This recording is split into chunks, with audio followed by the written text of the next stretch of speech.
નમસ્કાર, આપ જોઈ રહ્યા છો નેશન પ્લસ ન્યૂઝ. હું છું આપની સાથે હેતલ ભગત. સાબરકાંઠાના હિંમતનગરના મોતીપુરા વિસ્તારમાં ગેસ પાઇપલાઇનમાં આગ લાગતા અફરાતફરી મચી ગઈ હતી. ટ્રાફિકવાળા વિસ્તારમાં આગ લાગતા ટ્રાફિક જામ સર્જાયો હતો. સાબરકાંઠાના હિંમતનગરના મોતીપુરા વિસ્તારમાં રોડ પર આગ લાગી હતી. જમીનમાંથી પસાર થતી ગેસની પાઇપલાઇનના કારણે આગ લાગી હતી.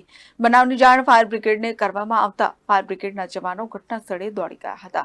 આગને કારણે મોતીપુરાથી હિંમતનગર બસ સ્ટેશન પાસે અને બાયપાસનો રોડ બંધ કરવામાં આવ્યો હતો.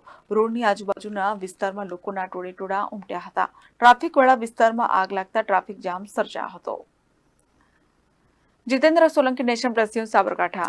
સમાચારોના સતત અપડેટ મેળવવા માટે અમારી નેશન પ્લસ ન્યૂઝની યુટ્યુબ ચેનલને સબસ્ક્રાઇબ કરો, બેલ આઇકન દબાવો અને જોડાયેલા રહો ફેસબુક, ઇન્સ્ટાગ્રામ અને ટ્વિટર પર.